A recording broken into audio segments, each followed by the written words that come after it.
the Butt Kicker Gamer 2, what you see and what you hear is what you feel. Butt Kicker. The future is feeling.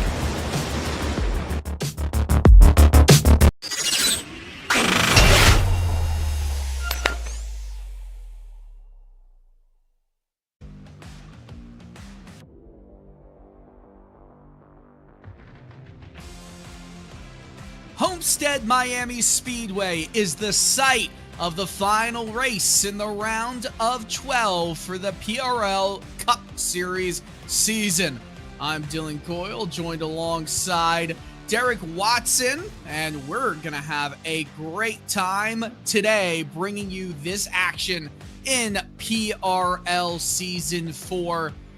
Derek, I know it's been a long ride so far this year, and now we're starting to get to the nitty-gritty of not just the playoff standings, but also, of course, we're into the second half of the Season 4 overall standings. Homestead Miami Speedway is the site of the, pretty much we're past the halfway point of the season. We are in race 6 here, so that first half is gone.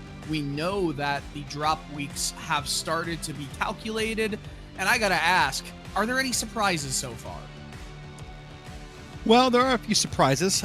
We can talk about those in a second, but let's look at the schedule first and see where we are. As you said, we're doing round 6 tonight, the Homestead Miami Speedway, and then we'll finish up with Martinsville and Phoenix. That'll end our side-by-side with the real-life NASCAR, and then we'll have 2 races after that at Kansas and Chicagoland. And I think that race 10, the finale, will be full of surprises, as it's not a race or a track we use that often in iRacing anymore. But now let's look at the points, talk about the surprises. The top of this is not a surprise. Abner Acosta, Trent Dinkle, Jose Acosta. I think those are names everyone expects to be at the top. You got Chris Hudson, Robert Beasall, Joshua Daniels, Maverick Davis, Pat Harvey. Paul Harvey, that's a long-time radio reference. That's not the right person, sorry.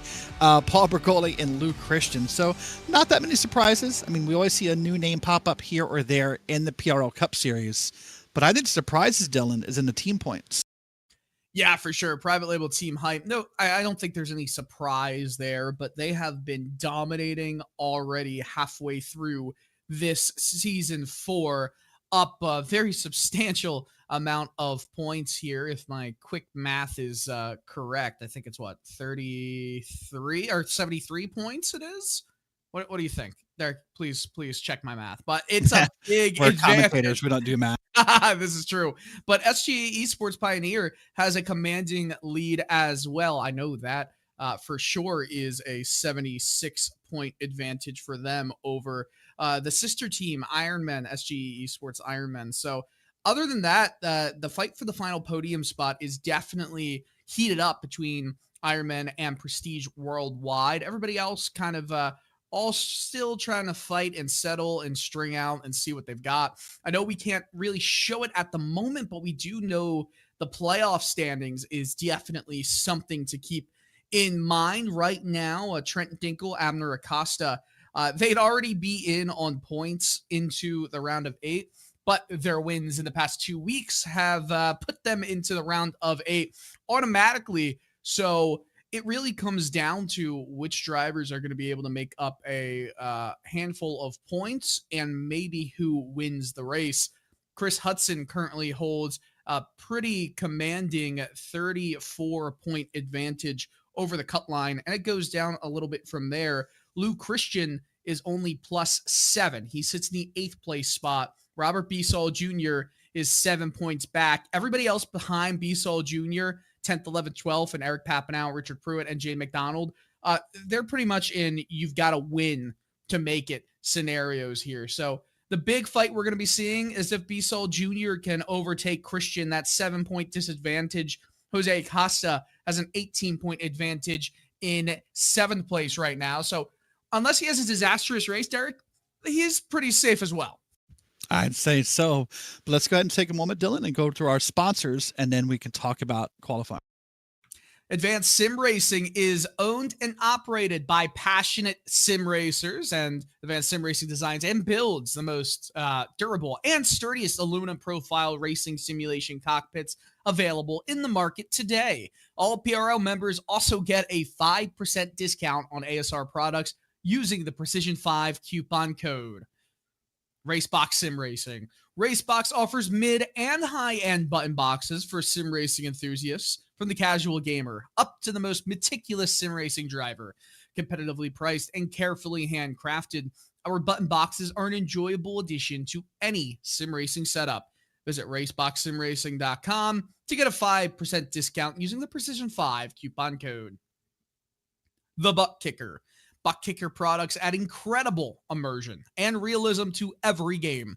Feel every nuance and truly put yourself in the driver's seat. Muradness. Muradness is a performance lifestyle brand motivated by motorsport and founded by professional race car driver Daniel Morad. For more information, visit muradness.com. Mr. Hedge iRacing Photography. Capture your finest, proudest, or simply worst moments from your hobby in up to 8K resolution. It's a great addition to any sim room.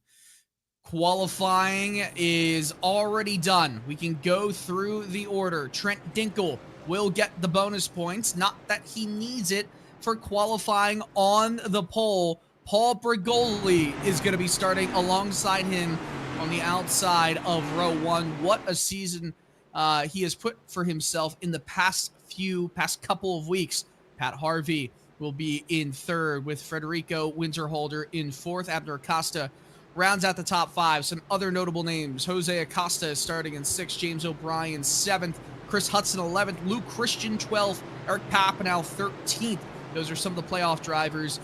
Robert B. Saul Jr., 21st. He needs a great run in this one to overtake Luke Christian. That's something we'll be watching all night long. The sun is setting here in Homestead, just south of Miami, Florida, and we are ready to go racing. 140 laps here at Homestead. Let's go.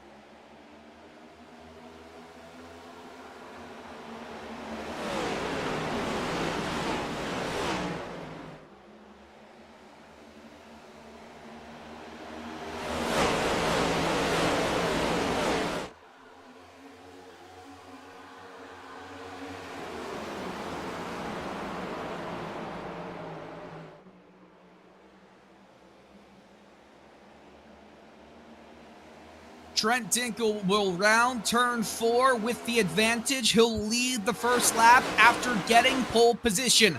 Paul Brigoli right in behind. Pat Harvey, third. Federico Winterholder, fourth. Tries to run the middle line. The 42 of Jose Acosta up one spot on that opening lap. And just in behind, the 79 of Rodrigo Loga trying to run that high side to get momentum. How about the inside here, Derek? Yeah, the inside is probably the preferred line once these tires get worn in for a couple laps. In the beginning, you'll see some drivers want to run high to warm up those tires because it is very possible to kick the back end out here if you're not good with throttle control. For sure. We have a countdown going on, but also it's either an hour and a half or 140 laps, whichever we reach first. Right now, we should still hit that 140 lap mark at this moment. Look at those sights. Beautiful track. Great racing. There's a lot of lines. Derek, you're mentioning the low bottom line is going. Oh, yeah. That's not a line. That's a wall. The low line is going to be a little bit more dominant in the beginning, but we already see some drivers trying to run that outside line right up against the wall. Chris Hudson, fast lap, just 4 or 3 laps into it.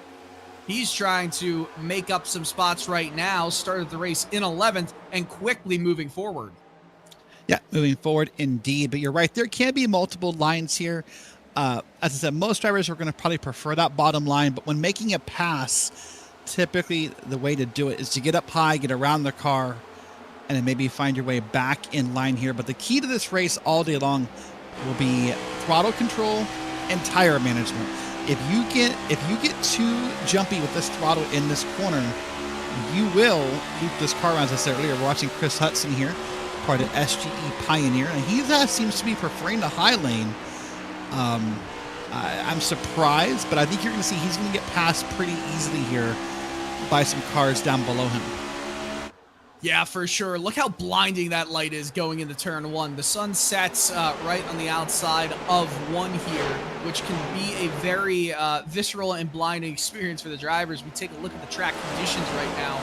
81 degrees Fahrenheit is that track temp, 78 ambient temp, and I think we're going to see it go down a little bit as we go into this night. 5:56 p.m. On October 21st is what it's currently set to here, and the sun will definitely set by the time this race is over, or at least get to almost completely dark twilight, whatever you want to call it. It's going to be much different track conditions, though. Very different than what we saw if you watched any of the NASCAR Cup race earlier tonight, or today, I should say, where it ended in the mid-afternoon, the late afternoon. At night, though, Homestead becomes a different beast and a different track. Look at that run, Derek, that the 42 has on the 52. All good for Jose Acosta right now. He's more than in. Yeah, all good for Jose Acosta. Had a really interesting week last week. Had some very tight on-track battles with Corey Ensing, who didn't make tonight's race. And I know they talked this week about it, and kind of, in Jose's mind, they've cleared the air. So we'll wait and see if that really is the way that stands. But going back to your topic about the track and the conditions and the daylight and sunset, as this track cools off, which it will as the sun sets, this track will find more grip, and that will allow these drivers under some pit stops to maybe make some adjustments and loosen those cars up and find more speed.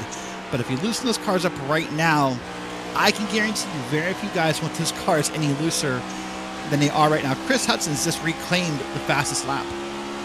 Yeah, Hudson is finding a lot of speed right now, but there is a train of these next-gen vehicles just in front of him.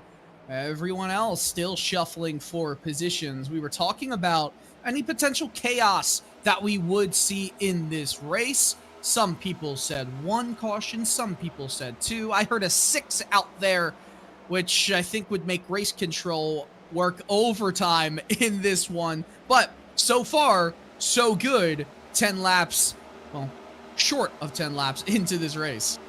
And it may be the same 2 scenarios for most tracks, Dylan, but the 2 most likely forms of chaos or cautions in this race. 1 will be a driver getting too anxious on the throttle in the corner and starting to loop the car around and creating a blockage mid-corner.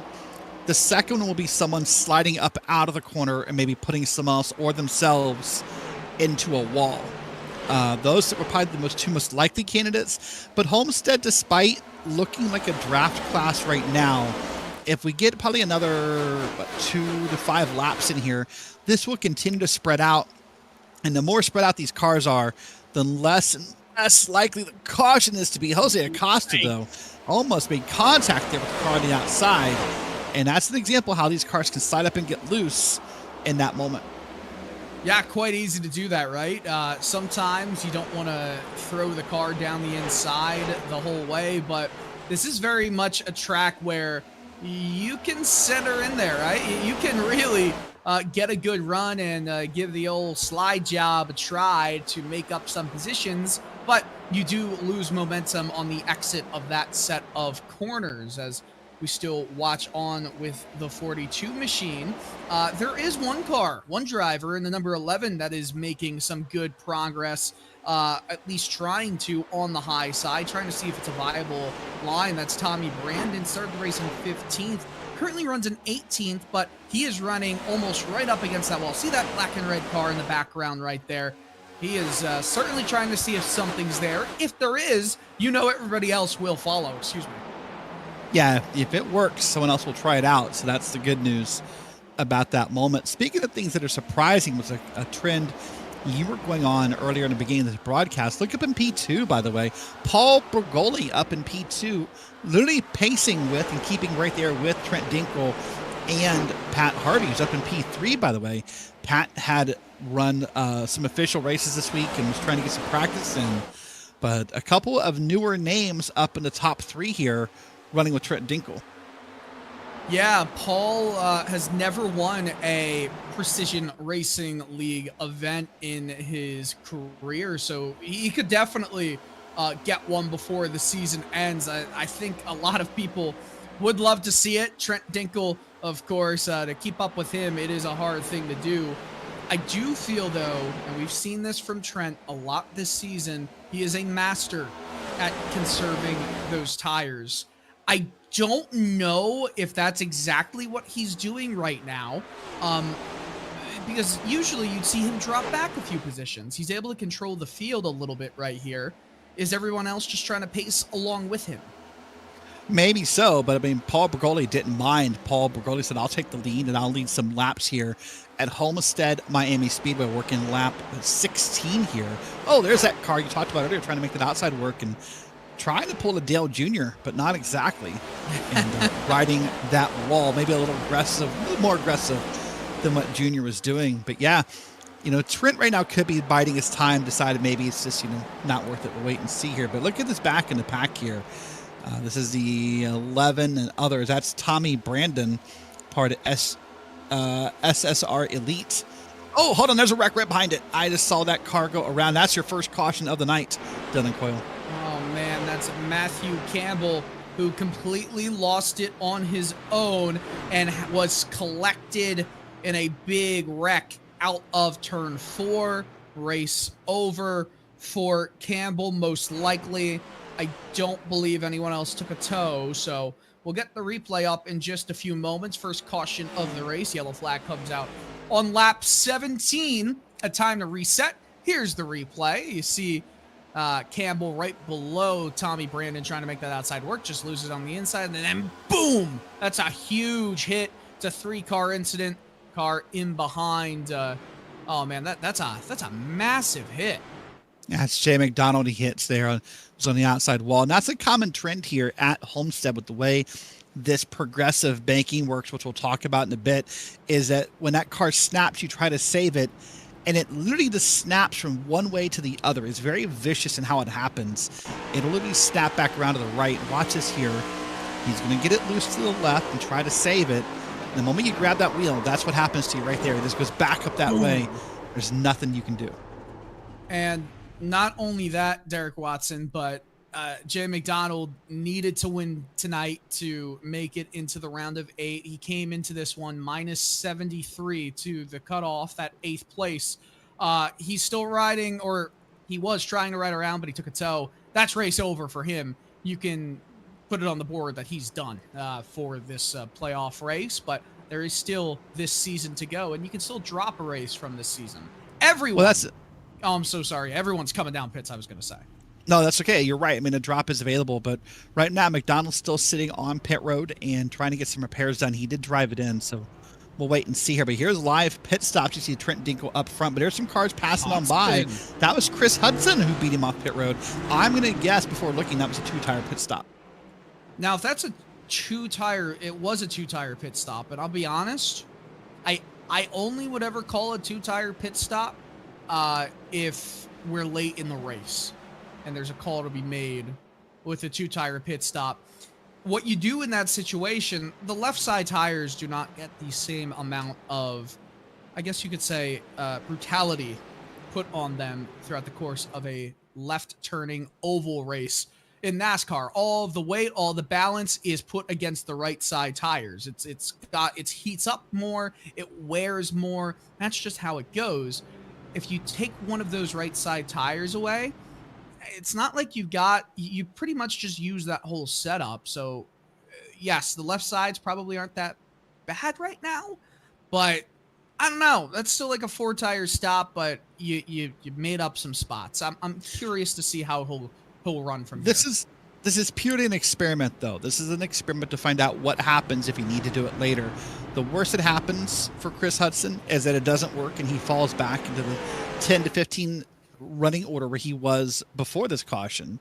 But if it works, now you know maybe it works later if we come down to a late caution and you need to make something work. So this is literally live testing. We're playing with live rounds here, so to speak, to see what will happen, right?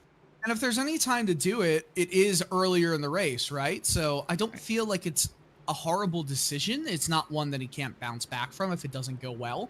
Um, I I always love experimenting when they're not going to award points until the checkered flag falls, and we've got 120 laps until that moment.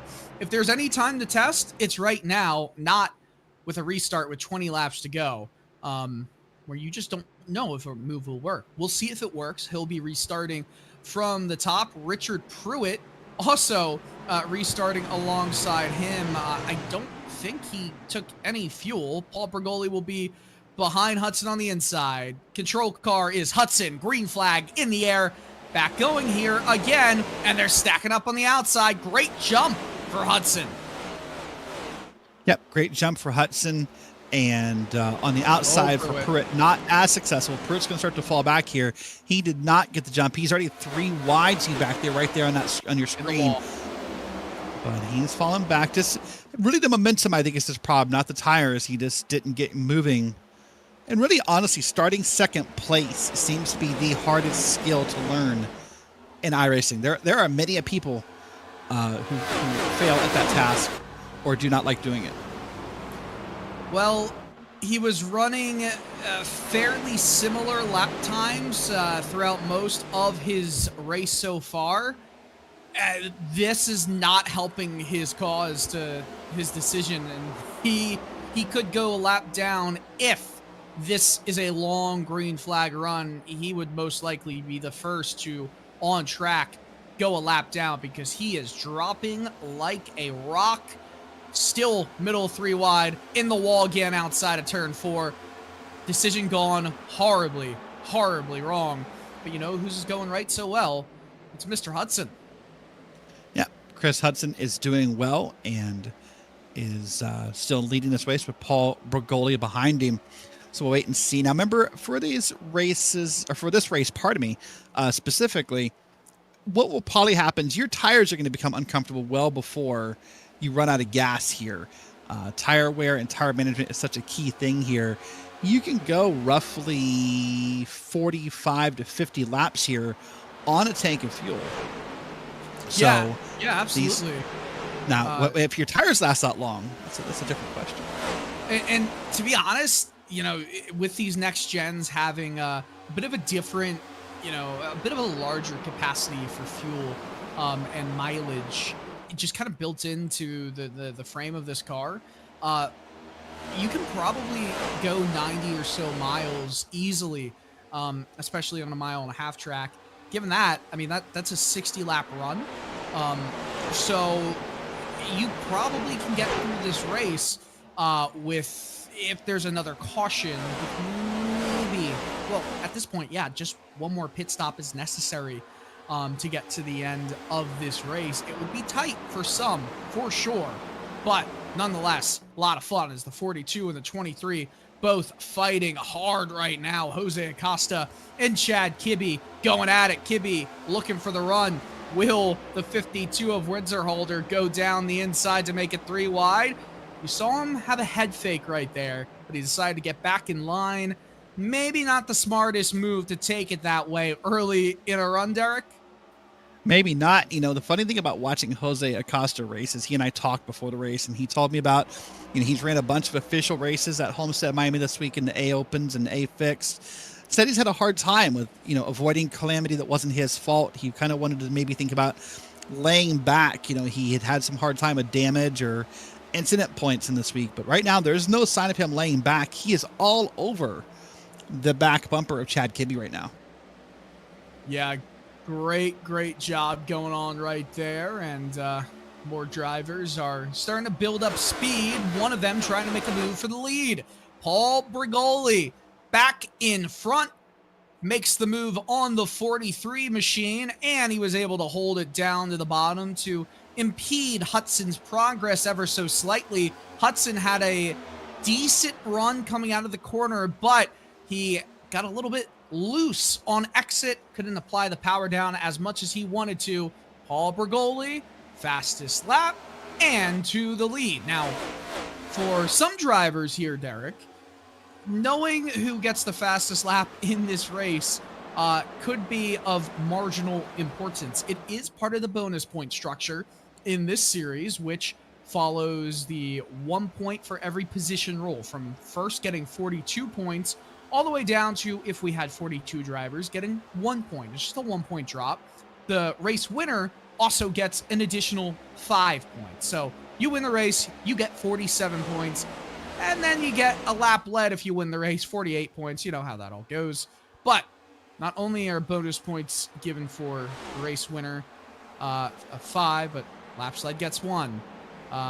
Most lap sled, I should say, gets 1. If you get pole, you get 2 bonus points. Of course, Trent Dinkel got it. Really doesn't matter what he's going to get because he's already into the round of 8 for this season 4 championship, though. Yes, it definitely matters. Most laps led 1 point, pole 2 points, lap led just singular 1 is 1 bonus point, with the fastest lap getting another bonus point. So lots of extra little, achievements on hand for any of these competitors. Yep, definitely lots of small bonuses to keep you engaged and intrigued as the season goes on. Something I'm intrigued by, though, if we can go back to the front here, I was curious how Chris Hudson was going to do on 2 tires following someone. That can be a big difference right now, but he's doing pretty well up here. There you see Hudson right there in that Richard Petty-ish style livery. And they're basically matching lap times right now. So I was curious how maybe 2 tires would do with that dirty air punching him in the face. But right now he's doing all right. This is part of SGE Pioneers, Chris Hudson. And he seems to be perfectly comfortable here with Paul Bergoldi right in front of him. Now, as he said, we'll see how this goes on. But right now, 2 tires seems like an okay decision. Yeah, you're spot on about that. 2 tires, right decision.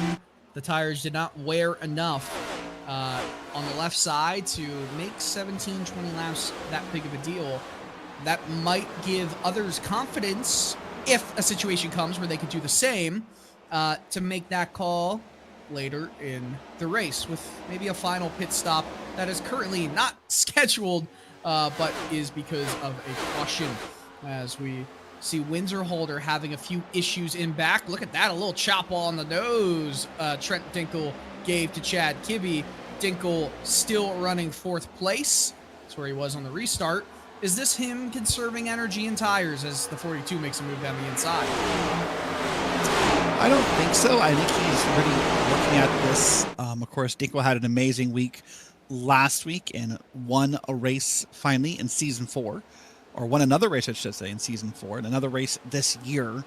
So I think he's really racing for it. I don't think there's any conserving right now. There's nothing to conserve for because everybody has to stop again. This is not a matter of stopping or not stopping or how long a stop's going to be.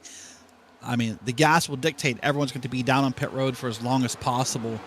If we were to stay green, it would be very tight on that last pit stop. So I think right now he's just running where he is and maybe just having a bit of challenge with that setup, which is always coming as a surprise, as Trent Dinkel, one of the more successful drivers in recent years, in recent seasons, I should say, in all Precision Racing League. A lot of drivers looking good right now. The 42 and the 23 still mixing it up. I mean, hey, Jose Acosta, once those spots, feels like he can go forward, and now he is just behind Dinkel. More than clear Chad Kibbe, who just inched ahead last time we crossed the stripe. Yeah, look at that, by the way. That 11 is still convinced to try to make that outside work. We saw it in the camera shot there a second ago. Now we're looking further back. I think that's Regan Chandler right there. And that bright, like highlighter yellow. That's really a Miami-style livery, isn't it? Like, if you think about Miami on a car, like, it's got the bright blue, the neon. That's Miami nightlife on a car. I know the 23 machine in the NASCAR Cup Series, I think it was last year, had those, what was it, Columbia sponsored the car and had a really beautiful barrage of purple, yellow, red, blue, orange colors on that car, and it looked fantastic. I agree with you. I think Miami when I see those colors right here. Still great fight between the 42 and the 23, but 42 looking on to better things. And you know who else is looking on to better things? I'd say Hudson and Bergoli, because they are a second in front of Pat Harvey, who is currently sitting in third. Hudson and Bergoli are just kind of scooting away right now. Yeah, they really are scooting away, and it just shows that they have the pace because there's no battle going on back here. There's no one holding anyone up. It's just right now that for the moment, Bergoli and Hudson have that pace. Now, speaking of pace, if we could focus on P3 and Pat Harvey in the 67, when I talked to him earlier, he mentioned earlier he thinks he has a short run speed for that 67 machine. He just was unsure if he has the long run pace to keep up with these drivers. So right now he's up in P3. You see him right there in that aqua green, seafoam green. I don't know what you want to call that, but he is right there. So the question is, can that pace hold long term? Right now, I mean, it is. I mean, he's doing pretty well. We're almost 20 laps since we pitted last, so I think he's doing okay. The 5 machine of Abner Acosta, who is having a bit of an uncharacteristic day running in the top 10, but at the very last spot in the top 10, he just made a move on Joshua Daniels in the 77 machine. They've been having a good fight. We still watch on with the battle between 3rd back to 8th. Daniels, though, just got into the wall. This is the 3rd big group. The first one being just a 2-car group. The second one being everyone fighting from 3rd to 9th. But 10th on back is pretty much everybody. Oh, we got a wreck! Are they wrecking? It's Park Hilliard. He saved it out of 4. Unbelievable. That is unbelievable. He got him down to the bottom of the track and probably didn't try to overcorrect it, I would have to say, without seeing the replay yet. That's probably the difference between him and the wreck we saw earlier, was he was willing to get off of the gas and not try to overcorrect it, and kept that 2 machine down on towards the bottom of the apron when he was able to get it collected and get back on the gas pedal. I'll tell you what, that's going to be a scary moment for Park Hilliard. That's going to take him a moment to collect himself and get back together. For sure, and that also separated some of the pack away from each other. It seemed like everyone was getting a little bit loose there, and that was just the culmination of it all, as we just see the sun starting to peek behind the grandstands, peek behind the turn 1 spotters stand just a bit.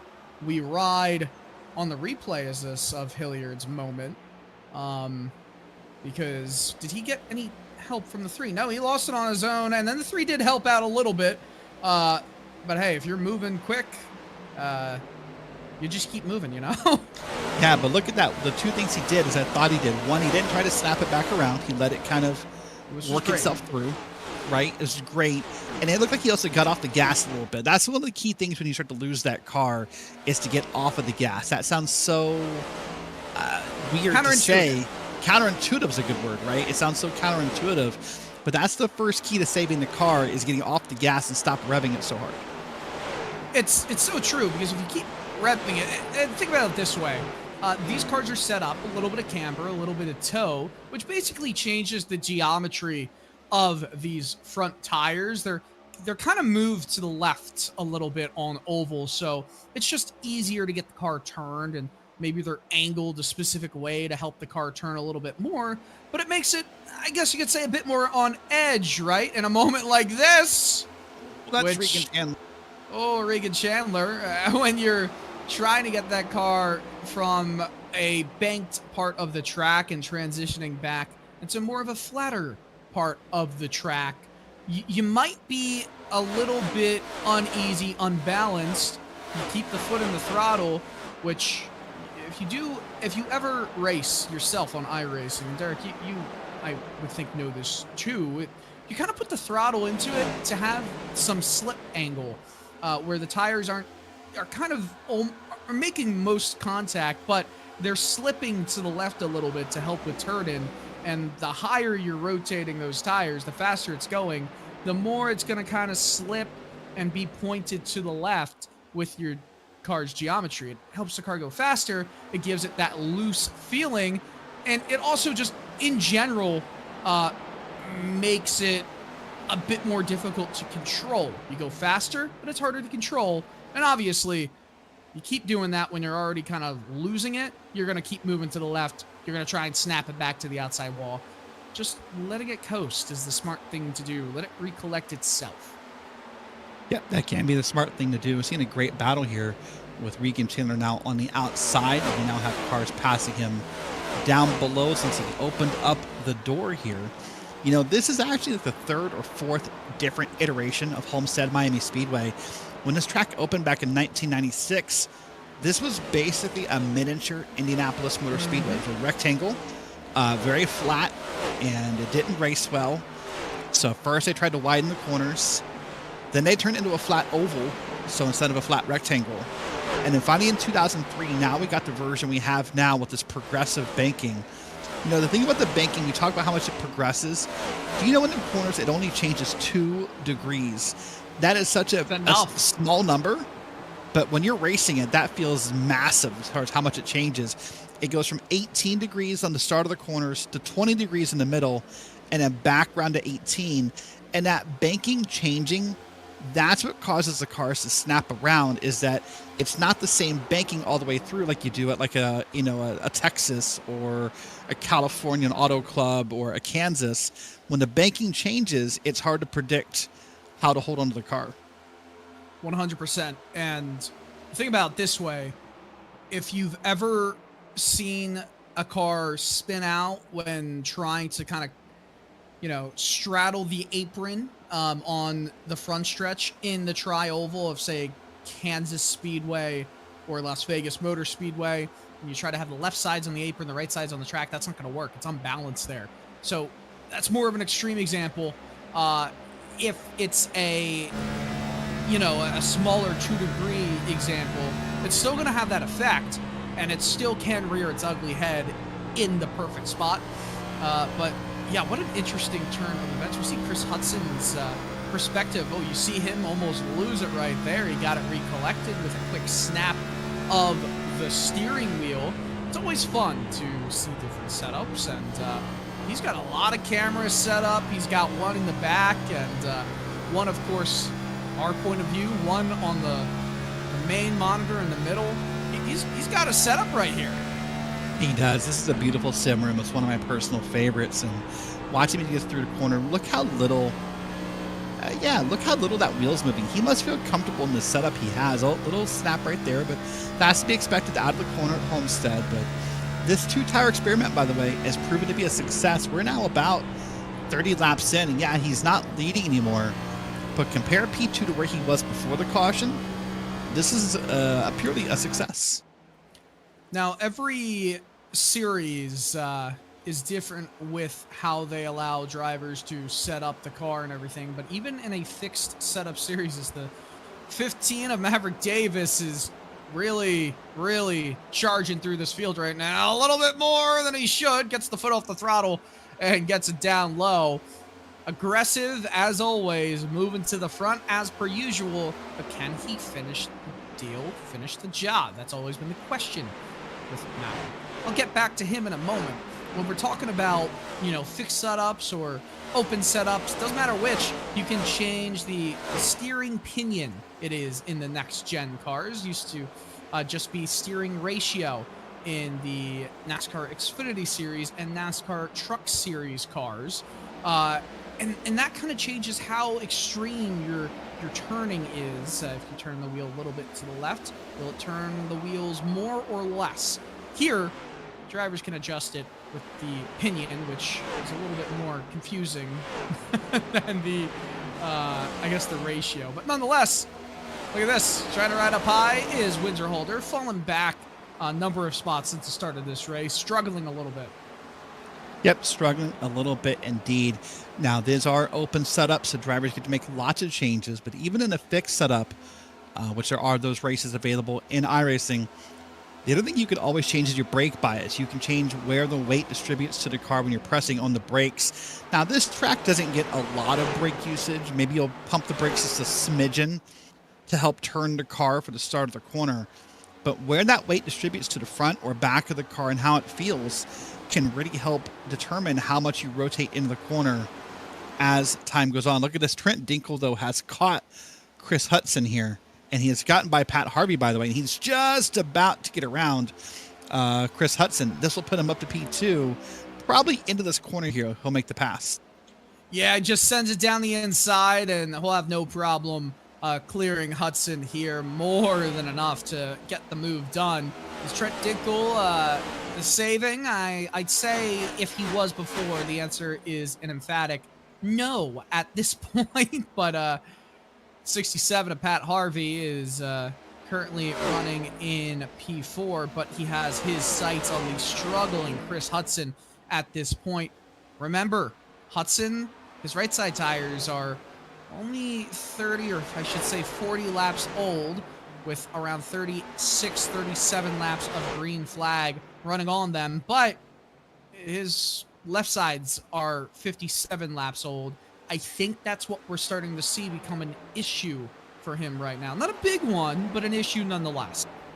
An issue for sure. But the experiment for him is not, can the tires hold for 50, 60 laps? The experiment is the what if game, right? What if we get a caution with 10 to go? What if we get a caution with 15, even 20 to go? Now he knows for 20 laps, 2 tires will hold out here. When we go on the pit road here within the next probably 15 laps, whether it be under yellow or green, he knows he needs 4 tires. Everyone will need 4 tires. That's not the goal of that experiment. The goal is the what if game at the end of the race. And I think now everyone knows from watching Chris Hudson, 2 tires can be a viable option. For sure, on the short run, but if you're trying to make a long run, I think you're going to struggle a little bit more. Hudson hasn't really struggled at all in this run. I am curious to see what the fall off will be now. It might not be such a huge deal, but Hudson running that high line still. Pat Harvey down the inside. That's going to help Hudson gain momentum down the backstretch. We look behind them, 5th place, James O'Brien has caught up massively to this battle in front of him between Harvey and Hudson. Jose Acosta along with him. His brother Abner Acosta is another 2.5+ seconds back, running in 7th place, up a few spots from where we saw him running a number of laps ago as Harvey dives to the inside here. You see the 79 as well. Rodrigo Loga trying to make some moves. Started 8th, running 8th. And side by side right now for P number 3. Yeah, it's interesting you mentioned Abner, of course, last week. He finished 1 lap down. Very uncharacteristic of Abner to finish that low. That, of course, will be his drop week, will be last week's race, unless something really, really horrible happens between now and the end of the season. So Abner's just trying to kind of bounce back and find that groove again after such a really uncharacteristic poor performance. But now we're watching the battle between the 23 and the 15, I believe that is. Just trying to watch here and see how it's going to go. Got a nice shot of a wall there. There we go. And that happened. Listen, it's live TV. Those cameras, those walls get in the way sometimes. You get your camera zoomed, you just don't see it coming. That's going to be the 52 now on the outside. So this is becoming a great battle here that we're watching along. Hey, man, the 43 has fallen. It is Hudson lost 2 spots on that last lap, and he is struggling mightily right now. Has he reached a cliff? That's the question. Oh, for sure. But we're probably watching this. Yeah, we're probably only 10 laps from pit laps. Oh, hello. Almost much shorter right there. We're probably only about 10, I would say 10 to 15-ish laps at the most from even green flag pit stops. I mean, we pitted on lap 19 to 20. I think we're 42 still laps in. I still think we're around 20 laps away, to be quite honest, at the maximum. That would be a lot of gas, maybe, but I don't know. Nah, we should be able to make it at that point. 1.5 miles can go around 90 miles on a full tank of fuel at these rates. That's 60 laps. I think we'll get to we'll start to see pit stops, like you said, coming soon, like lap 70-ish. But I think the drivers will be having to come in around lap 80 at the worst. By the way, lapped car on track. Tom Macy getting into it a little bit with the leaders. Yeah, he's already pitted early, so wait and see here. This is going to be an onboard shot here, and that's a beautiful setup. That's Bruno Mello. A very bright room right there. So this guy crutches in the background. I hope he's okay. I hope he's not racing one-footed. Whoa! He has a broken foot, we're being told, but man, I hope that's not now. That I'm racing 1 foot even in NASCAR. That's a skill that that shouldn't exist. That's an onboard look with Bruno Mello there. Now we're back live. So yeah, pit stop's not that far away. Everyone will be 4 tires and gas here. But man, Paul Bergoli is walking away with this. You know, his team was down in 10th place in the team points, Dylan, as you read them off earlier. If he finishes this well here, I think his team will bump up into points above 10th. Yeah, for sure. I think this will definitely be a big bump for his team as we kind of take a look at Bergoli, who is just rolling along, riding strong. 2.4, well, and growing seconds actually between he and Trent Dinkle. And he's just racing impressively. We see Jose Acosta now riding in 6th place. He's trying to make a move on Chris Hudson, who I think has hit that cliff that we were mentioning could happen as well, Derek. Oh, for sure. I would agree with that as well here. Now, the track will start to speed up here. I suspect after pit stops and new tires on these cars, that fastest lap ticker in the top of our screen is going to go crazy.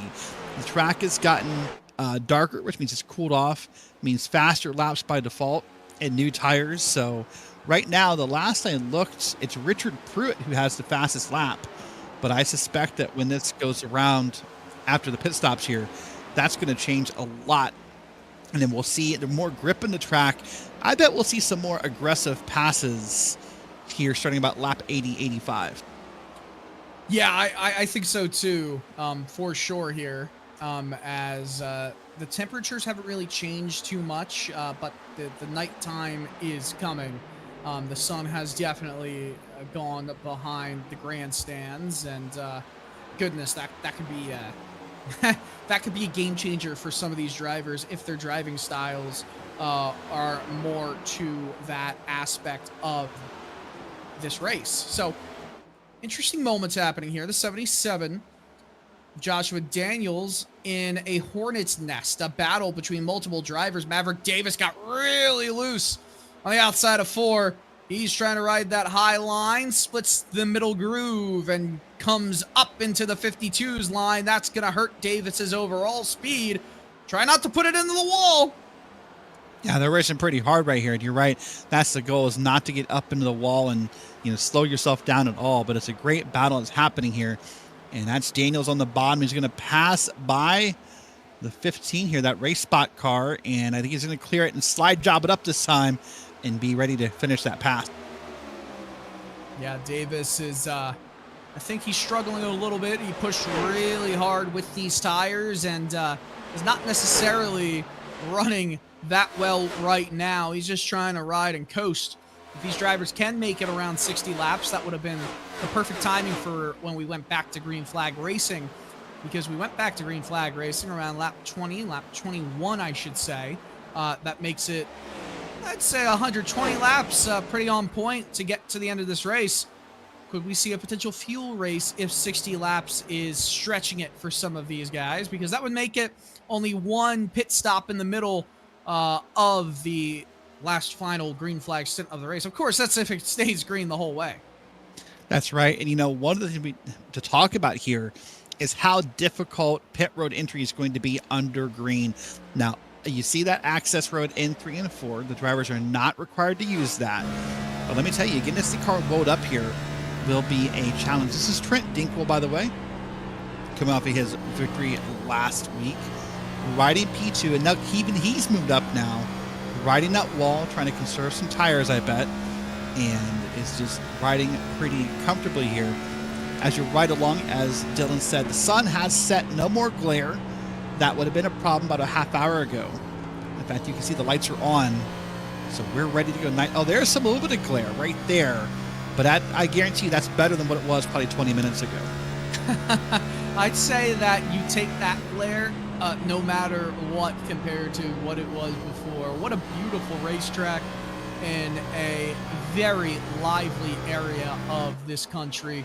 Had a lot of fun watching these drivers rip it around this unique 1.5 mile circuit. And, you know, we talked about it, Derek. You brought it up, the different configurations and variations of this racetrack. And I cannot believe that it was a mini 1.5 mile Indianapolis Motor Speedway like counterpart. And I believe, and don't quote me here, that the NASCAR Xfinity Series back in 95, I think, the end of the year, or I'm not sure if it was 95 or 96, but they ran a race. It ran a race at that circuit. There's a video of the full race up on YouTube. Oh, is that Davis getting up and close and personal right there? Nonetheless, it's definitely something to look up if you want to see how wildly weird that track, that configuration was, as we continue watching this battle right here.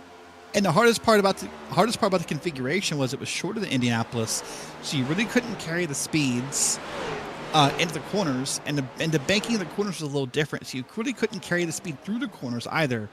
It was awkwardly a very slow 1.5 mile racetrack because of the way it was shaped, and that's part of what led to its change. You know, a fun trivia fact here: the first NASCAR driver to get a ride around this racetrack as it is today with the progressive banking was Tony Stewart. Him and his team back then was with Gibbs, was visiting the track for some media appearance, and he convinced a security guard to drive them around the track at night in the security guard's car.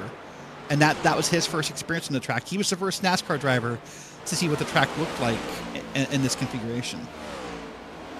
That's kind of wild, actually. Did not know that. That's a fun way to, you know, that's a fun fact. I'm appreciative of that fact. It's probably fun for the security guard getting to take some, you know, whatever it would have been back then, some probably Ford SUV or some SUV, some security vehicle, and just kind of get up on track at night. And listen, if your boss says what you're doing, like, listen, Tony Stewart asked, what was I, you know, it's Tony Stewart. I can't say no to Tony Stewart, you know. Oh, absolutely, you cannot. And he did not, of course, and I hope he kept his job after that, because now it's a fun story. Oh, goodness. Lap 77 of 140, still waiting that what I believe will be the final scheduled pit stop for all of these drivers. If they can make it to lap 80, they should be able to make it to lap 140 if it stays green the rest of the way. Remember, we were talking about Chris Hudson and those left side tires. We've talked about it a lot in this one. Well, he's raced 78 laps on the same set of tires. Well, the same left side set of tires. He is struggling right now. He is losing 7th. He's now back in 8th. Joshua Daniels has just completed the pass on him. And if we're talking about lap time, it's a big 2nd and 3 or 4 tenths kind of drop off. Is running on with Pat Harvey, and pit stops, guess what, are happening right now. I am confused by this camera shot. I want to get to pit stops, but I would be remiss if I didn't say, does Pat Harvey have scuba goggles on his head? Is he taking his whole Miami thing pretty serious? Like, what's going on? I mean, yeah, absolutely. That's awesome. I have no idea. Is there wind? I do not know, but real quick, Waldo Walden has come in. Robert Beasall Jr. came in. Trent Dinkle is called in. He's coming into the pits right now. Chris Hudson coming into the pits. Everyone's coming into the pits off of turn 4, slowing it down. Paul Bergoli in. Trent Dinkle in. O'Brien stays out. Pat Harvey comes in. And Regan Chandler gets a black flag. Something amiss with his pit stop, potentially. But everyone's coming into the pits right now. And goodness, it is a pit party for sure. It is a busy pit road. Now, I said they were not required to use the access road to get on pit road. They will have to use that access road to get off of pit road. And that will feel like a very slow trip here. But we're seeing everyone go up and get 4 tires. And I would say overall, like you're right, Chris Hudson had a hard time at the end of that run as we see Bergoli leave, but he is going to be a net positive for where he was before the caution to where he is now through pit cycle. So not a total loss. I think a success. And like I said, now if the caution comes out with 10, 15 to go, he probably has a plan, right? So everything's good here. You'll see the pit stop times on the left side of your screen. We see James O'Brien and Jose Acosta on pit road. And right now, Abner Acosta, Joshua Daniels have both not pitted. So that's what's putting them in the lead for now. Abner Acosta trying to pull his very own impersonation of Kyle Larson today. Almost went into those pit barrels right there. He got the car slowed down in time. Regan Chandler, by the way, was tagged at 3 to 4 miles per hour over the pit road speed limit. Another black flag, this time for Rodrigo Loga. We're assuming the same exact thing. But all these drivers that came in at the end of lap 80, they should be good. Everyone else who came afterwards, Joshua Daniels coming in right now, there's no doubt in my mind they're good. So I think maybe there's a bit of concern, just maybe a tiny bit for the drivers like Dinkel, like the 84 Walden that came in later, or earlier, I should say. But we still shouldn't see too much of a fuel mileage affair for the rest of this race. No, and the only other thing to keep in mind, pardon me, about that comment, which could come into play, is as this track speeds up, you'll be burning a little bit more fuel than you were in the first run. So I'm not sure if that will come into play, but it's possible, especially as you said, for people like Dinkel who pitted before the lap 80 mark. We'll keep an eye on it and see what happens here. But this pit cycle is basically done.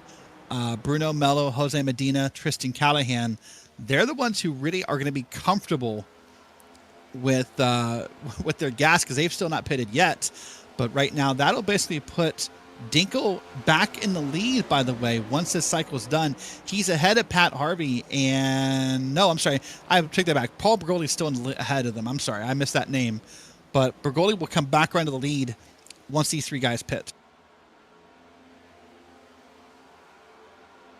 Unsafe pit exit was Rodrigo Loga, and the 79 machine almost completely lost it coming back down into pit road to serve that penalty. But Bruno Mello is, I believe he is still on track. He has not come into the pits yet. So I wonder where Mello's, what his fuel mileage run is. Here he comes. There we go. Yeah, and once he will go into the pits to get into the box, Paul Bergoli will retake the lead. And Paul Bergoli is so far in front of Trent Dinkel, he gained time on that pit cycle. In fact, Bergoli has passed the stripe. Dinkel is 4.5 seconds behind him in his fight with Pat Harvey and James O'Brien for second. Yep, there's the battle back there. That's Harvey and O'Brien and Dinkel back there. That's the gap right there. 4.5 seconds. So that's a massive amount of time in any kind of stock car race to be behind. You would think right now the only plan you could have if you're Harvey and Dinkel and others is to get in line and draft and see if you can make up that time. Worry about fighting later. There is some drafting that can happen here. Yes, it's only a 1.5 mile track, but with these long straightaways, you can make up time with that draft here and maybe close part of that gap. Good fight going on right here between Dinkel, Harvey, and O'Brien, as Dinkel currently in second, but he's doing his best to try and block this run that the 67 of Harvey is building right now. Bruno Mello, by the way, stayed out, came out in P20, so that's where he blended back in. Only 5 cars who entered this race are not on the lead lap at this current moment. That will change very shortly as Eric Papineau is close to getting lapped by Paul Bergoli. Matthew Campbell and Jay McDonald out of this race. Regan Chandler is 3 laps down after serving Chandler's penalty. And Rodrigo Loga and Tom Macy 1 lap down. Dinkle, Harvey, side by side. Harvey, high line, momentum, and he clears him. Yep. So much for staying in line and drafting, huh? That's gone out the window. Harvey's decided he thinks he's faster than Dinkle and wants to make it work, wants to get some points for SGE Pioneer. And so there you go. So we'll see if this changes how things work here. That's still O'Brien in the background. And it's under 2 seconds back. You can barely see Abner Acosta in the back of that shot here on certain angles. But Paul Bergoldi, really the star of this race right now, just doing an amazing job here. I think he coming tonight P9 in driver points, P10 in the team points, and having an amazing time. And here's another group of drivers here. This is the battle for 10th. This is Robert Bisol, Federico Weisenholder, and Lou Christian. You know, I talked to Lou earlier. Of course, he's back there in 12th currently. And what did he tell me? He told me that tire saving was the big thing. I think we've heard that comment already, right? He said he wanted to try to short pit stop it and see how it would work. But I think the caution sort of killed that idea. So tire saving is the theme of the night. Great battling, a little bit of looseness in the 3, tries to come down and pinch Windsor right there. Right in behind is Lou Christian. Did they touch? I'm not sure, but they certainly came close to it. Christian salivating at this battle. He wants to get by them both. They fight each other. It makes it easier for the 21 to move by. Bisol Jr., remember, is trying to overtake Lou Christian in the playoff standings. Came into this race, 7-point difference between them. One position is worth 1 more point or 1 less point, depending on where you fall. Neither of these drivers, I believe, have secured any bonus points for themselves tonight, meaning that it's going to take a 8-point swing for Bisol Jr. to move clear. A 7-point swing would tie them, and then it would be a count back. We'll have to look at the tiebreaker rules and see where they'd fall. But that could be something to really look out for tonight. Currently, let's act like Winterhalter is behind Bisol Jr. and Christian is behind both of them, which right now, at this current live second, is not true, but give it a few moments, Derek, and I'll be right. But right now it's a 2-point difference that's being made up, but there's a lot of cars buzzing around this whole battle. There's a lot of points that are still on the table. I just think Bisol Jr. is going to need to keep running well and maybe a caution to come out to help him gain some more spots. Or Christian falls off at the end of the run. Yeah, lots of things can still happen here. I mean, we're still 45, 46 laps from this being over. So who knows what could happen. And as you said, when it comes down to points battles, the beautiful thing about this current point system we introduced a few years ago now is that every spot is 1 point. It's easy math, right? It's not that whole old system for fans who've been NASCAR fans for a long time where it was like it went 3 points and then 2 points and then a point, and it was so hard to figure out. But now it's just 1 point. It's a beautiful system here. I'm watching the pass here on the outside. This is the 15 and the 21. That's Lou Christian getting passed there by Maverick Davis. Yeah, Davis is looking to keep that run going. He was very fast in the midpoint of this race, but he burned off the tires after that long 60-lap green flag run to the first pit cycle. And I think that's usually what we see of him. Aggressive at the start, but just kind of lets it go. Slows down at the end of the run as Tom Macy, the lap car right there, just letting them get by without any trouble.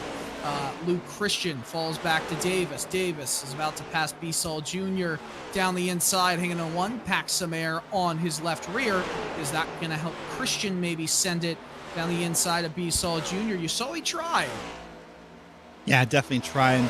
Right now, they're all kind of figuring it out here about what they can do with these new tires and the colder track and everything. Let's take a look here. Track temp is actually not that much different from where it was before. So we'll wait and see if that changes as time goes on. But a beautiful 5-car line right here. And it's fun to ride in a line like this and think you're making progress and being patient. But man, if one driver at the front would just slip here and get loose, it'll be chaos behind them trying to get around it. That's the downside of racing at Homestead in a line like this. Let's talk about the other playoff drivers for a brief 15 seconds here. The ones that are trying to win to get in at a last-ditch effort. Eric Papanow, Richard Pruitt, Jay McDonald. McDonald's out of the race and out of this playoff hunt. Richard Pruitt currently runs in position number 19, at risk of going a lap down, while Eric Papanow is a lap down. At this point, the win and you're in kind of drivers, I don't think there's much of a shot of, well, winning in this race and moving on. I think the only big battle is going to be who of B-Sol Jr. and Luke Christian running right next to each other, right behind these two going side by side. If there will be a big enough difference between them to move into the round of 8, because we have 41 laps to go before seeing the checkered flag here at Homestead, Miami. A little bit of smoke we saw there. Probably someone trying to lock up the brakes a little hard to make sure they could make the corner. But let's look at this car riding on the outside. Now it's going to make the pass here on Maverick Davis on the outside. That is a beautiful pass right there. That I believe to be Federico Weisenholder, who just made that work and now pulls down in front of the group here and wants to get back in line. Yeah, but Weisenholder got a little bit tight up against the wall out of 4. Davis pulls down to the inside. You know he's going to send it. If he has the moment, Weisenholder, hold on to her. He hit the wall right there. Ready to kiss the wall, and but that will slow him down enough to put him back behind Davis here in line. And that's a great example, even without touching the wall there. I think we're just starting to see that difference in pace here that, you know, listen, science teaches us that, you know, the shortest way around is often the fastest. And in a track like this, it proves to be true once again. The inside line is always the shortest way around the track. So that's what's being proven every time that someone gets high, they're just getting past. Paul Bergoli has stretched his lead to just over 6 seconds in this race. That's a dominant performance so far tonight, looking for his first PRL win. Richard Pruitt and Tom Macy went into the pits, by the way. If you see any cars down there, just getting some service done. They're coming out of it right now. B-Sol Jr. is... Well, he had a problem right there. Did he hit the wall on the exit of 4? Because he lost multiple positions and now is behind Luke Christian by 2 spots. No, he just lost it clean out on speed through 1, 2, 3, and 4 on that last lap, lap 102. So he's struggling right now. He needs to get back in a good position here to have even a shot of overtaking Luke Christian in this playoff hunt. Look at that move from Trent Dinkle. Yeah, look at that pass by Dinkle. And the thing we didn't really talk about under green flag pit stops that may have happened here is we may have seen some drivers make some changes and take a swing at things, tire pressures or, you know, different offsets to maybe see if they can make this car rotate better or faster or whatever they want to do. And some of the drivers who are now behaving differently or having more or less success since that pit stop, maybe because of some of those adjustments that happen on pit road. This is an open setup series, so drivers can make those adjustments as you would be able to mid-race at a pit stop in a NASCAR national or any other series kind of event. Can only do a few things to the car once the race is ongoing. Before the race, though, as long as it's legal under certain specifications, you can go at it as much as you want. Which, of course, leads to the whole adage of is the setup the reason the driver's doing well, or the driver the reason the setup's doing well? I think that there's a mixture of both in that respect. If you have a good and fast setup that's loose, only the best drivers are going to be able to handle that thing. Look at our favorite iRacing driver, Max Verstappen, doing some things like that in a very difficult to control machine in Formula One. Yeah, you see those kind of examples all the time, and it's, of course, always a debate here, but oh, look at that. Maverick Davis did drift up there and wanted to make the pass, and just got the door closed on him by Federico. Wait and see how many more times Maverick lets that happen before Maverick gets a bit more aggressive here and does something about it. And let's see if Maverick now is going to take the pass on the inside, but it's not going to have the drafting run. There it is. He'll get, I think it's Lou Christian behind him. And together, they'll probably push forward here and push Maverick on around Federico in this corner. No, he doesn't do that. Davis got tight up on the bottom line, lost it, went way up high. Christian is now underneath Maverick Davis and has a bit of a run. Davis, I mean, he's struggling right now. It's because he pushes so hard. He doesn't have anything later in a run, and he did get really tight, though. These Ford cars under a blanket. Yeah, he did get tight. See, Maverick might have got the wall there. That's what usually causes someone to come out off the wall that quickly, is when they make contact with the wall. Good thing to consider for Maverick, though. He has someone literally pushing him into the corner and giving him draft. That'll cause you to enter faster than you're used to and can change your braking points. Now Maverick's in the wall. Listen, these guys keep scrubbing this wall like this, and we may have another caution before this night is over. So something else to add on to that, Derek, is going through the corners with all these drivers running different lines. It kind of hurts your turnability as well. When the air is disturbed, these cars are meant to work in clean air to get optimum temperature, or I should say optimum times each lap. And when there's a lot of turbulent air in front of them around a corner, it all of a sudden that slipstream becomes a detriment to these cars. Luke Christian has made a move past all of them in the 10th, and Robert Beasall Jr. at the back of this field in terms of this 5-car field we're currently watching the battle with. He is hating every second that Christian has moved ahead of him. Now it is a 4-point swing in the direction. Beasall Jr. cannot have it swing. 11-point difference. Yeah, and those point swings can be, as you said, spot by spot, minute by minute. The potty changes. Every position on the track changes. It will somehow affect the points. That's what us number nerds love, and we have spreadsheets and everything going to try and figure it out. But you know who needs to figure something out, honestly, is Trent Dinkle. If we can go back up to second place for a second. Oh, hold on. Maverick Davis! Maverick thought that car was going to come down on him, and he went to avoid it pretty quickly. Wow, that was almost a moment there where I think he thought he was going to get turned down on and just try to avoid the wreck that never happened. Cannot believe you saved that machine, because that was lost. That was completely lost.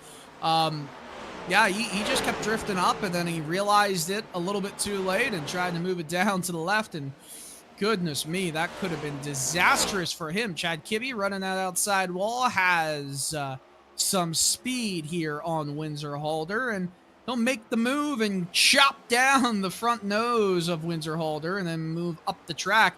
That was not the entry he wanted. No, probably not the entry he wanted at all, but now we're starting to see that there. So let's get back to what I was saying. If we can move forward in the pack up here to Trent Dinkle, it is uncharacteristic to think that Trent Dinkle is 5 seconds back. We are now watching Pat Harvey make a pass here on Regan Chandler, a lapped car. But Paul Bergoli is really the star of the night. And, you know, there's so many other battles that it's hard to give him the camera time he deserves. But he's a 5-second lead here with less than 30 to go. That is a massive lead here for any track, but especially Homestead Miami Speedway. Paul Bergoli, still strong lead. It's come down since the last time we talked to him by, what, 0.3? Still just under 6 seconds in this one, or we talked about him, I should say. We look back and see Pat Harvey in third, trying to keep James O'Brien in behind. Trent Dinkle has held second for a number of laps this time around. 26 to go. So now as a driver, you start to play those mental games in your head where you're starting to see if you can figure out a line. You're almost begging for the caution. If there are 20, I got to figure the count in my head. Sorry, 29 drivers in this race right now. 28 of them are begging for a caution. All of them except for Paul Bergoli are hoping one caution comes out and brings this field back together. But right now you need to figure something out. If it's just changing lines, if it's backing up a corner. As you mentioned earlier, maybe it's fuel saving, because right now that could be a factor too for some of these drivers like Trent Dinkle But everyone seems to be going for it and just wanting to see what happens. 33 getting tight. 67 pinching around the outside. Pat Harvey trying to hold position against James O'Brien. Did it right there. O'Brien drops back in line, runs up high now. And is going to try and take some momentum from that high line down the backstretch. It's a good fight here between the 33 and the 67. Trent Dinkel just in behind. That's a big run. He's going to just push him into the corner and try and send him in a little bit harder than he wanted to. Yeah, big push indeed. You know, they're not that far from Dinkel, so if Dinkel slips up once, these guys can be back up in the battle for P2. And we'll start to see it happen as the time runs down. But 22 minutes left. We're not going to need the clock here. If we only have the one caution flag, we will finish this thing under laps. I'm fairly certain. That clock typically only comes into play on the second or third yellow. So the lap count, I believe, will be what matters here. I could be wrong. I'll take a look in a moment and do some math, but I'm 99% positive we're going to finish it under laps.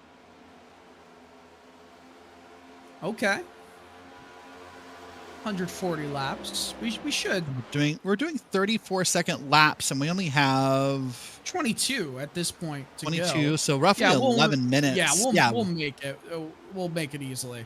At this point, still a nice amount of time left. Now, if we get into the nitty-grittiness of cautions, that's a different situation, but we shouldn't have a problem of getting to that full lap counter as the 52 of Windsor Holder fell back a few spots, but trying to make those moves. Chris Vinson is right in behind. Started 25th, up 11 spots in this race. Good for Chris Vinson. He's had himself a pretty solid evening, all things considered. Yeah, a pretty solid evening. I would definitely agree with that. But man, there's not much more to say about it, but I'm still blown away by Paul Bergoli. That's not a name that we find leading these races that often. And he has found something tonight that just works. I mean, almost 6 seconds over Trent Dinkel, you know, in a fairly clean race. There's nothing Trent could really say here in the post-race interview except for just pace. But wow, there's almost some contact there with Federico and the one car of Chris Vinson right there in the middle of that corner. Yeah, that's some pretty slick running right there. I gotta say, this is some good racing. There's 52 getting pretty loose after getting tight, for sure. I mean, he's another one who's been really fighting hard here as this race gets into its late stages. And he drifts up high, mid-corner, losing it all the time, comes down. The one's got to run.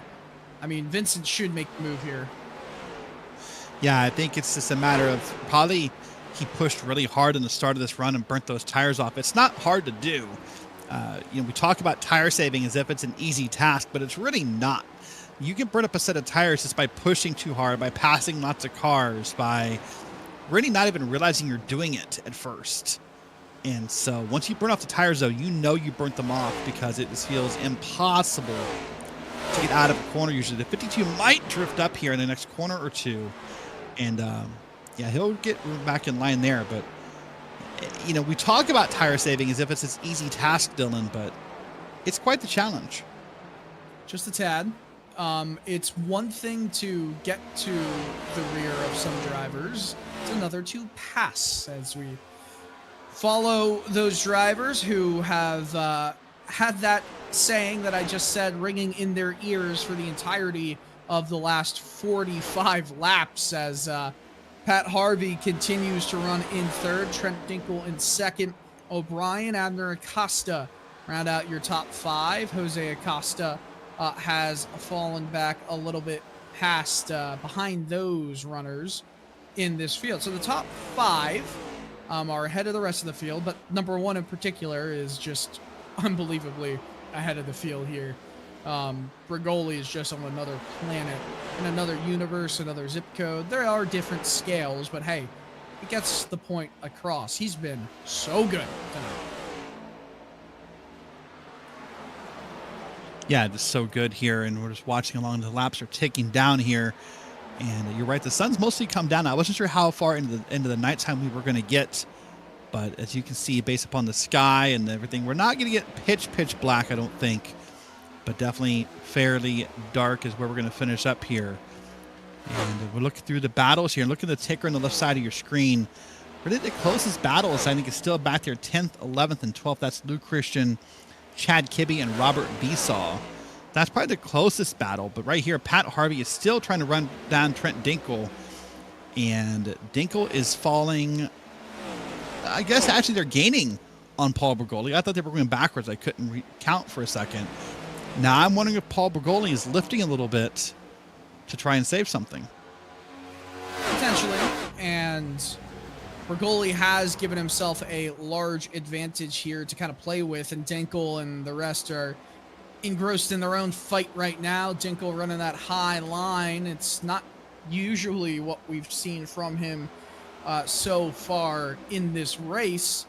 And on top of that, I feel like Bergoli, as long as it stays green in this one, unless he's made a horrible miscalculation of fuel or just destroyed his tires, getting that big advantage. I mean, it's been pretty much the same advantage since coming out of the pit cycle, as Abner Acosta makes a move down the inside of James O'Brien. This is a great fight here for the rest of the top 5 positions. Yeah, this probably is where the camera will be focused and where the battle will be 2, 3, 4, and 5. And it's all about making the right time to move. It's not just about can you make the pass. It's about timing it in a way that you can get back out in front of your competitor once you do pass him and pull the old Dale Jr. slide job on him when you make it happen. Slide job. If you try and make that, if you try and make that move and it doesn't stick, you'll be stuck on the bottom and you'll fall back here. Sorry, it came in threes with the slide job. It does job, come in threes, yeah. Look at this. Speaking of which, Harvey's not going to complete it here, and he might be stuck here to have to pull back in line. Now he's going to try it again. 33 just bump drafted Abner Acosta into the corner. He's going to slide right behind Pat Harvey here, who is... I mean, Dinkle and Harvey are both driving horribly right now. They almost made contact. Oh, they did make contact! Uh-oh. And the 9 and the 5 are teammates right below, so hang on. They're mixing it up. Now, the 9 and the 5 being teammates could benefit here because they might be willing to stay on the bottom lane together and hold on each other of Pat Harvey. Nope. Dinkle got super loose and almost got bumped by Pat Harvey here. Harvey just said something now, over Abner the Acosta radio. up to Pete. All right, Abner. Trying to make the move, 2 positions in 1 lap, and I think he'll hold that. I think feelings are starting to be hurt right here, are they not? Oh, if not feelings are hurt, there's some tempers that are a little high, probably from Pat Harvey, even though he knows that probably Dinkle didn't mean to get in front of him on purpose. That'll be tight. Watch this here this will be Pat Harvey. You can see the race from his perspective. But even if he knows that Harvey just got loose, it'll so frustrate him that he got held up in that moment. For sure. It's time to put those goggles on, for sure, for the SGE Pioneer Sports driver. Under 10 laps to go here. 9 exactly remaining in this race. Paul Bergoli in the midst of traffic, but Dinkle, Acosta, Harvey, O'Brien, they're all fighting like cats and dogs as this race at Homestead Miami Speedway reaches its close. Unbelievable racing in this one. Top 19 spots. Now the top 18 spots are all drivers on the lead lap. It's about to be the top 17 spots. One of them is above the class of the field. These drivers, though, are not that. They are not. They're in the class of most of the rest of the field. They're just not Paul Bergoli in this one. He is that guy. If I can ask our producer, if we could put back up the number when drivers pitted last, I'm curious to see what that looks like right now so we can start to get some guesses on how our fuel mileage is looking. In a minute, those intervals will change over to drivers pitted last, and Pat Harvey got a little tight there in that corner. So hopefully we'll get that info in a second as it cycles around about when drivers pitted last, and we'll see how it's looking. There are some drivers who I am a little concerned about if they have the gas to make it all the way around here. Now remember, the other thing to keep in mind, Dylan, hold on, hold on. Oh, no. Oh no, Harvey! A huge wreck! A twist in the tail in this one. And Trent Dinkle involved mightily. Wow, I was just about What to was make a Dinkle doing? I don't think that's Dinkle. We'll wait and see the replay. Oh, we'll see the replay. We'll wait, and Pat Harvey's going to wait here and see what happens. Dinkle or Harvey's going to get it turned on and try. He's going to move now. He's going to get lapped. Oh, no. Who was that? What in the world? Is that Jose Medina? Yup. That How was on Jose Harvey came down the track and ran into Jose Medina there. I mean, Harvey just tried to get it turned around. That was very obvious in my mind that Harvey was going to try to turn it around. Yeah, but there's a car coming. You don't move if the car's coming. That's until on both drivers. No way. Not at all. Absolutely Now, here's not. the interesting question. Bergoli's going to come down. Who else is anyone going to follow? Everyone's going to follow, it looks like. Everyone's going to follow him into the pits. You Now, absolutely should. Let's watch Chris Hudson. I'm telling you right now, he learned earlier about 2 tires. Josh Medinos has a black flag for something. And Chris Hudson has a black flag. Probably for speeding. Oh, boy. Hudson Now, needs a it black could be flag clear, now he it says. could be that there was someone not in line due to the wreck. So we'll wait and see what race control wants to do about this here. Okay, my guess is going to be what happened there is, according to iRacing, everyone's supposed to be lined up in line before you start pitting. And when a wreck like that happens, it can be where someone doesn't get back in line correctly. So race control has gone and undone those black flags. So they're good. Now the question will be, did anyone take 2? Or did anyone stay out? That's what we'll need to figure out next. Well, Bergoli had a big enough gap in behind that he could take 4 and be relatively comfortable, but with it being so few laps in this one, that's not going to be the case because in front of him is going to be Lou Christian only taking right sides. Is Robert Bissell Jr. So this is going to be the wreck here in a moment, by the way. I know we're talking about pit strategies, but on screen here, I think this lap by right here will be the wreck in question.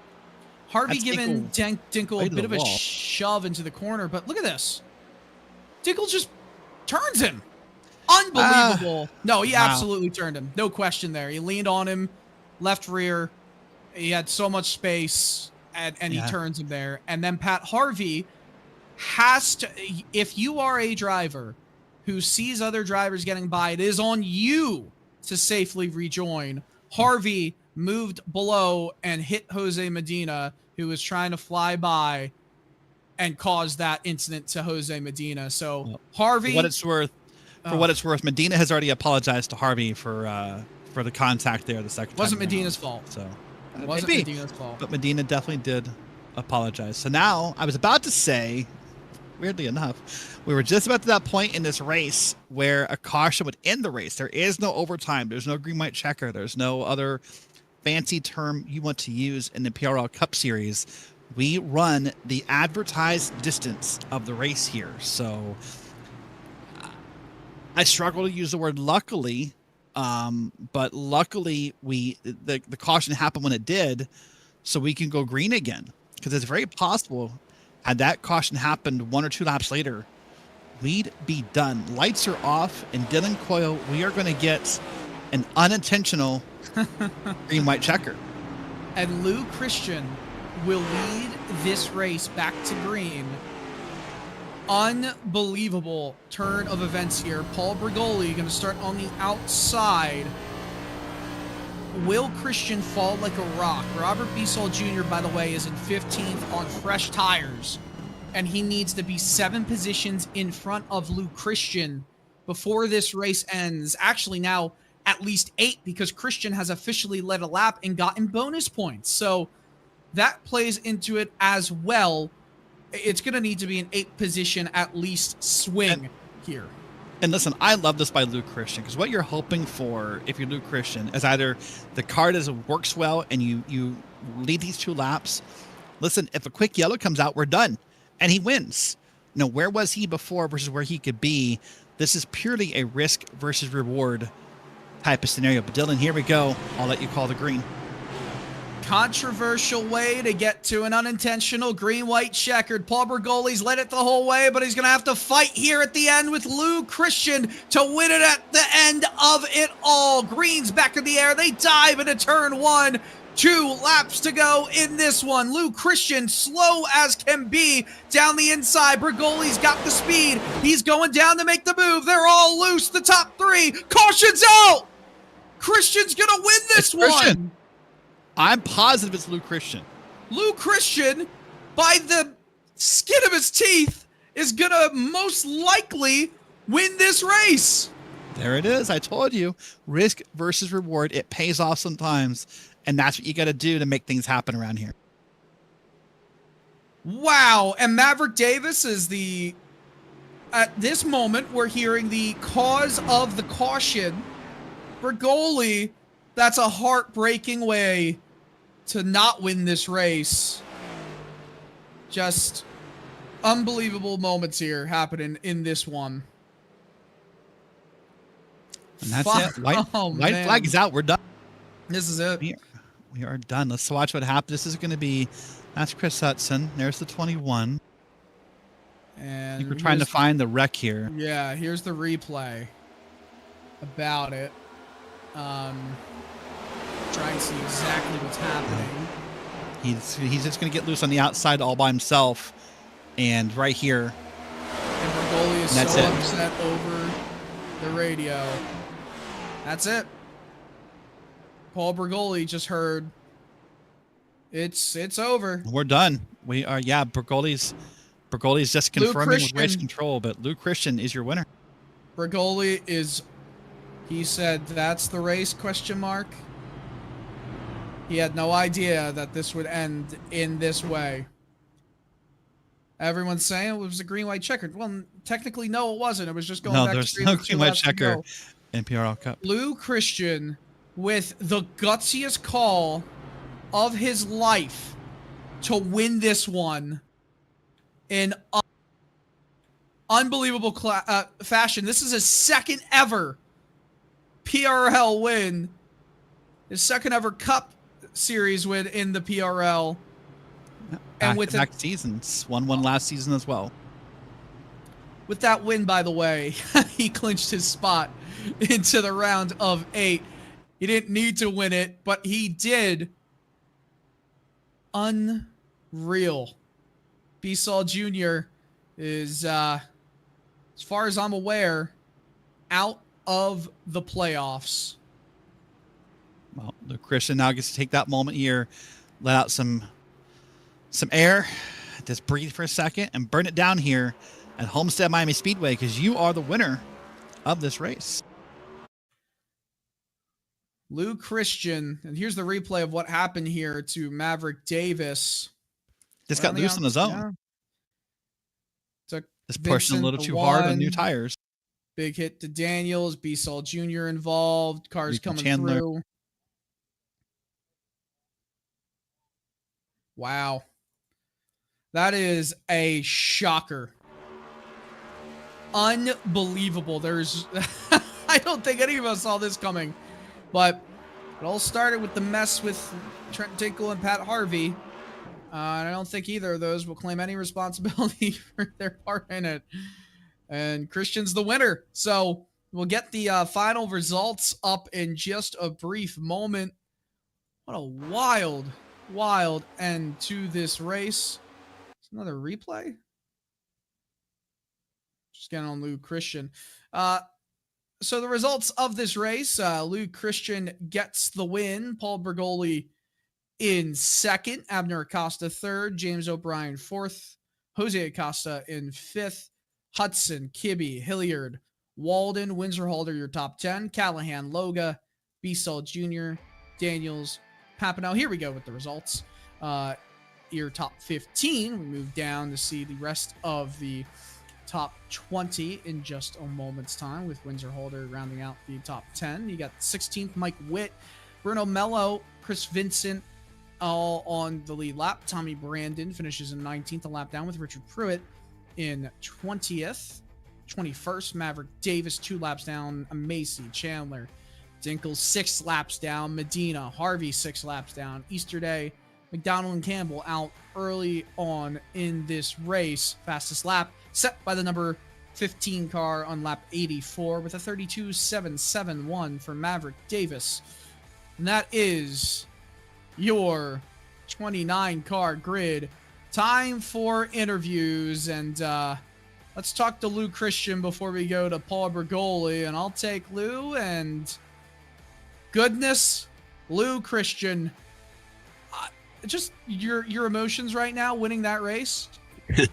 I have a heartbeat like you've never seen before. I promise. It's pure gamble, and it paid off. I was hoping something like that might happen, and kind of did. Didn't have much to lose. It definitely seemed like you got that win legitimately by the skin of your teeth. If we went maybe 100 yards more down the backstretch, you don't get that. Nope, I do not get that. But So, that is the call to go into that spot, and I don't believe did you even come down into the pits? I know you didn't get tires. stayed out. Stayed out. Stayed out. Old tires. Yep. Was there any concern that you dropped back a ton of spots on the early going, and maybe lose out in the round of 8 to Paul Bergoli, or excuse me, not Paul Bergoli, to Robert Wiesel Jr.?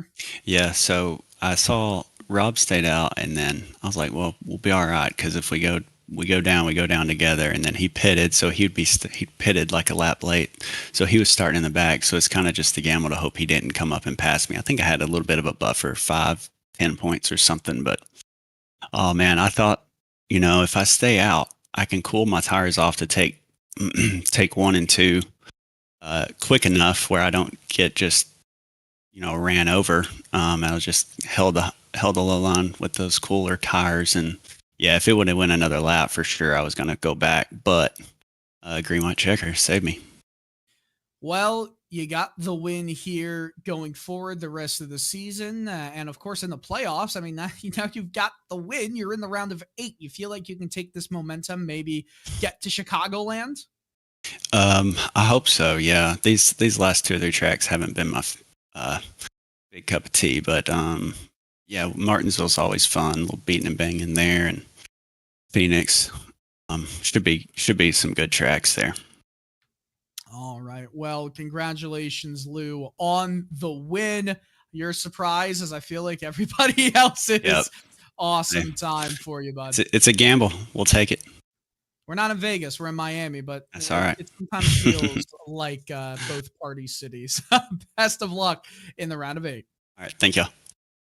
All right. Luke Christian gets the win. Derek, I think we got Paul coming into the booth now, and I'll let you talk to him.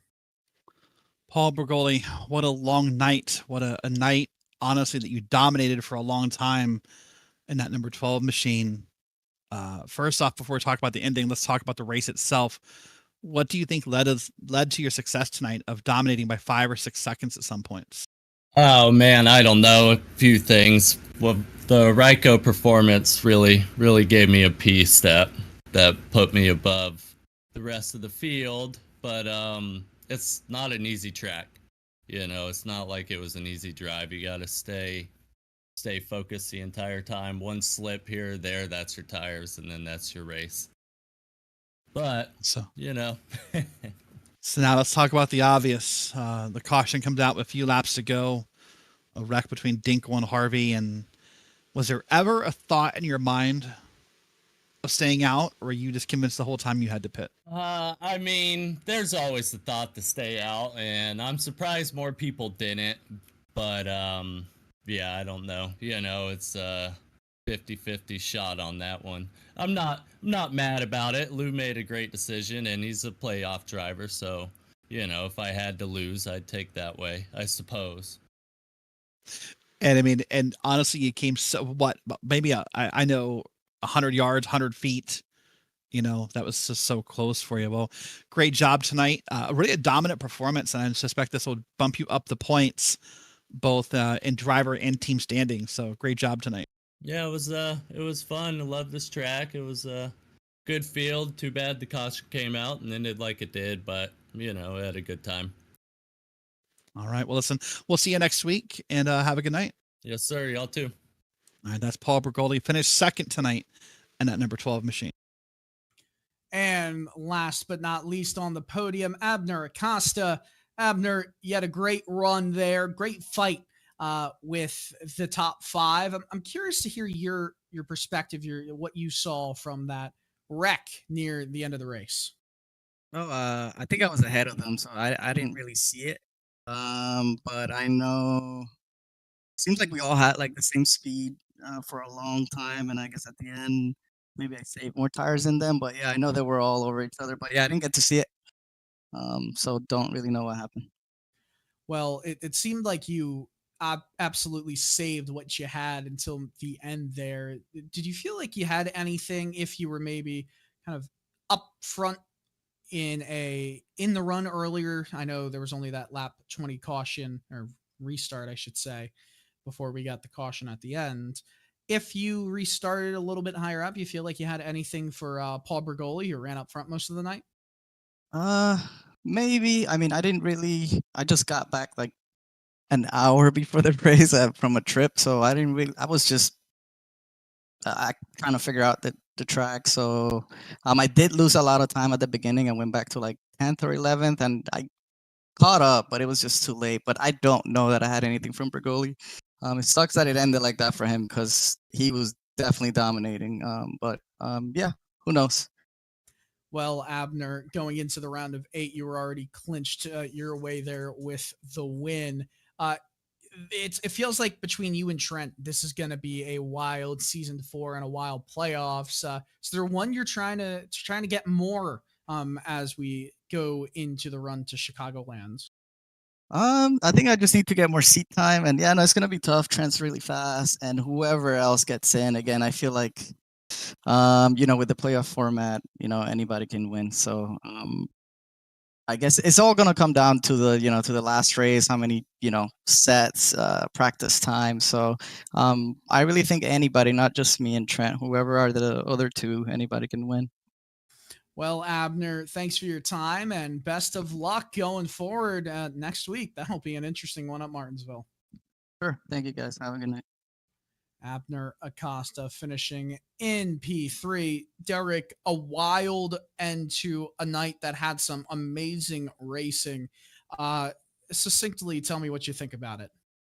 I thought it was a great move. I think Luke Christian made a masterful decision in that risk versus reward. Even if he had fallen back, if it stayed green, would not have finished probably much worse, if worse than where he started. So those are the kind of moves that make you a genius on the track. And I had a blast. I think this was a fun race.